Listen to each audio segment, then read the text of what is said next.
Welcome back, everybody. Pleased to be joined by Liam McNicholas, the new head coach of the Hawks. How are you feeling? You're now the head coach. You were the JV coach for a couple of years. You played here. Now you're coaching here. What's the feeling about it? I feel great, really full circle. We've talked about it before, but I didn't have as much fun playing here as I wish I did. So that was a big reason why I wanted to coach, was so I could make basketball fun for as many kids as possible. And I think I did a pretty good job of that with JV. And then when the varsity job opened up, because Matt, decided to take a break from coaching for now, I applied, had an interview. I think it went really well, and they said that I was the best fit for the team. So I think they're as excited as I am about it. So I think we're going to have a great year. It seems that the guys are super excited. I know we talked, and you said that 2 years ago when both of those jobs were open, both JV and varsity, you wanted to put in for JV because you didn't feel like you quite had the experience yet for varsity. What changed in the past 2 years? Yeah, so I remember I came back from California, and I messaged Dan, and he was like, well, we'd love to have you back, but you just don't have the experience for varsity. And I was like, that's fair. And then I think 2 more years, just being in the school, being back in here, these seniors I've had for 2 years, either helping on varsity or on the JV team. And I think, honestly, the success we had, I think went a long way. It's not like we had bad teams. So I think that helped with their decision. And just, I've matured. I was 26 back then. I'm 29. So it's still young for a high school coach, but it's old enough to recognize, the importance in coaching is not wins and losses, but development and then success on and off the court, individually with each kid, which I think helped a lot. So there's like the maturity aspect there as a person, but also like as a coach, there's the different things that you want to do, different things you want to run. Where are you at with that, with game planning and preparation? Yeah, so it's going to be a game-by-game thing. I think most basketball coaches would say that you don't want to be too rigid with your game plan, but we go 12 deep, and I really mean that. We have 12 people that I want to play, and to do that, they need to run, So we're going to try and get up and down the court a lot. I want to get guys in and out, not exactly like hockey subs, but I don't really want anyone playing 32 minutes a game because we just have depth, and I think it's an advantage we should push towards and emphasize. So we're going to be picking up full court. We're going to be putting pressure on people. Basically, I want teams to look at us on the schedule and think, all right, we're going to have a pain in the ass tonight. Like, we have to really work against these guys. So I'm really excited for that. I think it's going to be fun, and I think the guys are really pumped for it. This year, just like any year, there's always challenges associated with that. You have to kind of establish yourself as a head coach now. I think you've done a really good job with that because you also were here in the past couple seasons, so that's given you an edge. You played here, so you kind of know what the culture of the school is like. So you have that going for you. But anytime you change coaches, you have to have the players adapt, and it seems like you guys have been here in the summer putting in the work, and things are going as smooth as they can there. There's also challenges with like Abram was an excellent player, and when you were the 5 seed last year, losing your number one player, number one scorer from last year, that's a big challenge. You had Vincent, who was pretty good. Colby had some pretty key defensive roles on this team last year. So how do you kind of adapt to that? Yeah, so we lost 3 starters, 3 seniors. All of them were starters. Abram was our best player. He was kind of a focus of our game planning because he was so talented. So missing that is going to be huge. And then Vincent, I think, was probably the most underrated player on our team last year. I don't think people really realize the impact he had. And then Colby Noah was our best defender, but Colby was right there. So losing the 3 of them is a huge hole that we need to fill, and we have to do it in the aggregate, kind of Moneyball style. We're not going to be able to replace Abram with one person. We're going to have to do it with several people. And luckily we have Jackson Westover as a sophomore. He's on the team last year. He's a little more confident now. He's probably the strongest kid in the division. So just getting him to use his strength and his power, and maybe not be such a nice kid all the time. So that's going to be a challenge for me, but I'm excited. But I mean, there's no way to sugarcoat it. Like, it's 3 big losses, and I wish those kids were still on the team, but they're gone. So we're gonna do what we can to replace it and hopefully be a better team. But last year we were pretty successful, so I'm excited that we have that as kind of a goalpost to reach for. Sounds good. So when you look around the division, you had St. Thomas, who won the whole thing last year. They return a couple starters, obviously coached by Coach Morissette. Excellent team there. You look up the road, there's Kearsarge is there. You got Coach Camp, he does an excellent job. Whipple's back, they're going to be good again. There's other teams, obviously Campbell seems to be relevant, Guilford. Fall Mountain looks to be good this year. Mascoma, they're always good with Silas. And then Belmont is a team that everybody's looking at like they're going to be pretty good. How are you kind of evaluating the competition in the division and like kind of coming up with a game plan as to what you can do strategically against each of them? Yeah, the coach speak answer is like, I'm just worried about my team, but it's, that's just not true. I am thinking about the other teams. St. Thomas is really, I think they're kind of in a tier of their own, to be honest. They have the returning player of the year. He's a sophomore. Like, I'm very excited to game plan against him and against Coach Morissette because he was a college coach. Like, that's an awesome challenge for us. So I'm really looking forward to that. Of those teams you just mentioned, the only one we don't play is Belmont, unfortunately. I wish we did. I know Matt was pretty close with Coach Martinez over there, and I talked with him a little bit about trying to get a scrimmage. Unfortunately, it didn't work, but they have a ton of talent, and there's a lot of buzz surrounding them. So hopefully we can meet them in the tournament because I'd love to see what they're all about. Kearsarge, they're probably like our biggest like rival, I guess you say, just because of the proximity.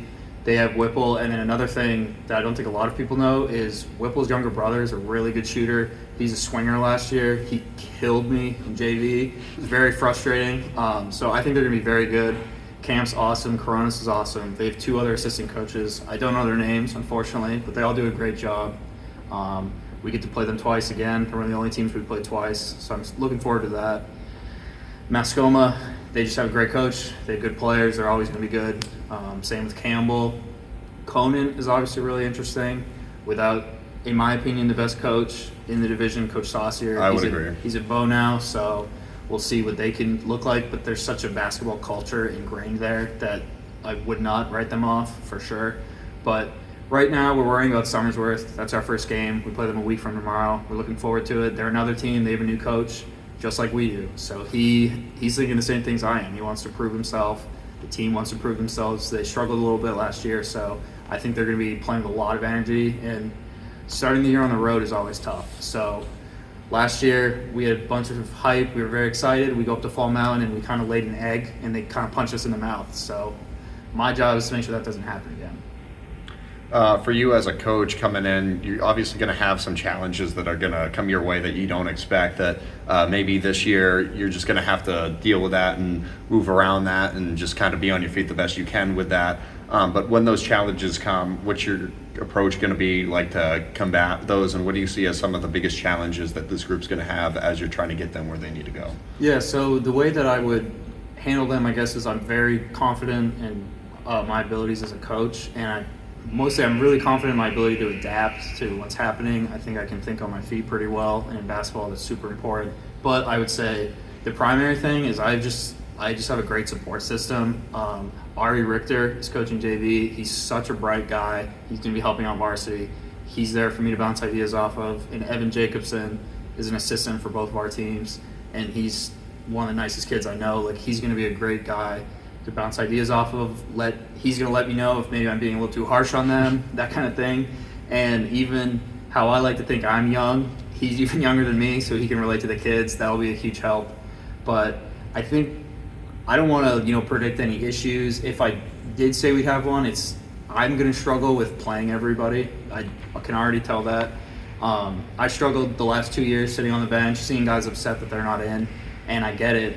You want to win the games. If this is varsity, it's not, HISA, so everybody can't play equal amounts. There's limited playing time, so I am going to struggle with that, but I think these guys trust me to be able to make the right decisions about who's out there. And, I told them first practice, like, how they practice they're going to get rewarded if they're playing hard, they're practicing hard. So we're not going to have a set starting lineup every single day. I want guys fighting for those spots, fighting to come off the bench, and when they're in there, just busting their hump. And I think those are the only issues we're really going to have. Obviously, you can never predict illnesses, injuries, that kind of stuff, but they always come. So we'll be ready for that. Couple of things, just like you graduated here in 2014. You got to have the whole Hopkinton High School experience, walk the halls, see, former great coaches, see a lot of great players come through here. At any point during high school, did you ever envision yourself in your mind at some point having this job? Oh, absolutely not. I think everybody when they graduate high school, the last place they want to be is back at their high school. But it's been 10 years. I've learned a lot in 10 years. I've grown up a ton. So I realized after college that I could play like pickup and in men's leagues and stuff, but like serious basketball was done for me. So I thought Dan reached out to me and gave me the opportunity to coach JV, and coaching kind of filled that gap for me, and I love it. It's been awesome. So at first I was pretty averse to the idea. I didn't really want to coach, especially for Hopkinton after how I thought I was treated here. But growing up and realizing that, hey, a lot of that was my fault, and I could be a coach and prevent that for other kids, so that when they look back on their high school basketball experience here, they think of good things and not bad things. I think that's a really well mature way to put it out there. The other thing I want to get to, and this is no way trying to add pressure to you or anything, is the school three-peated, obviously, 64, 65, 66. So it's been 58 years since the last championship here, and we've always had a strong basketball program here. It's good every year. It's relevant every year. It's like in the top 10 every year. There's good players. There's solid coaches. But, some of it is just, this is a league with 20-something teams every year, and they're battling it out. And it's hard to do it in a smaller town with less gym access, obviously. And you have so many teams that are fighting for it. You come up short sometimes, and there's other times where it's just like we've had bad luck with not being healthy early on, probably like when I was in middle school at the start of the playoffs after coming in as a top seed, or you have COVID happen, or you have a really good performance in the first half against Guilford in the state championship, and you just can't close the deal. Obviously, it doesn't have to be this year, but at some point during your coaching tenure here, if you could be that coach to deliver a championship for the first time in about 60 years, what would that mean to you? I try not to think about it. I try to think about, winning my first game before I think about winning a championship. But obviously, when I took the job, that's what I want to do. I wanted to win a championship when I played here. We made it to the Final Four twice. Never made it to a championship. I know we've gotten close, but haven't quite gotten there. My goal is to do it this first year. I think this team is good enough to do it. The competition is really strong. It's my first year, so it's a lofty expectation to have, but if I'm telling these guys, the guys on the team, I want all of them to be confident 100% of the time, be confident in yourself, be confident in your teammates. Those words are pretty hollow if the coach himself isn't confident. So I'm planning on winning the championship with the team we have. I think it's possible, but that doesn't happen, by taking things easy the fourth day of practice. You just saw a little bit, these guys are really working hard. We're making sure they're working hard, and we're taking it one day at a time, but we all have the same goal. We see all those banners in there for cross country and soccer and everything else. It's time for a basketball one. One last thing I thought of was, to win a championship, you don't win a championship with a team, you win it with a program. A team lasts 1 year, a program can last decades and decades and decades. A team is just, a bunch of guys in the same uniform out there, right? Where a program, it's it's a culture, it's working together and stuff like that. And then also a point that Coach Roy made to me back when he was here was him and Signor worked really, really hard to make it not boys basketball and girls basketball, but Hopkinton basketball as one supportive program of each other, and trying to continue that. Have you talked to Coach Mahoney at all, or will you talk to him a little bit about that? Yeah, and we've discussed, how can we do things together. I think, and honestly, it starts at the very base level with biddy ball. I think for basketball to really catch on in the town, you have to make basketball cool. You have to make basketball fun, and that starts when these kids aren't even going to remember biddy ball, but their parents will. They'll grow up there, they'll keep playing basketball, and I think that's a reason why I was hired here, is because I'm a little bit younger. They could see me being here, building something here, and Mike's first year, he took them right to the championship. So the girls program is obviously in great shape. They have a really good team again this year. So it's my job to kind of live up to their expectations they've set for us. Because, if they're that successful and we're not, then maybe the girls' side will be stronger than the guys, and instead it's not really one program if one side is that much better. So I think it's obvious to say, but success is an easy way to make sports fun, sports cool. If we're playing a fun brand of basketball and kids are coming and they're watching, they're seeing, Chase and Noah crossing guys up, all that stuff that like kids like to see, like that's going to go a long way. So just emphasizing that basketball is fun and it's a cool sport, I think is going to go a long way for the community. Awesome. Thanks, Liam. Thanks, Drew.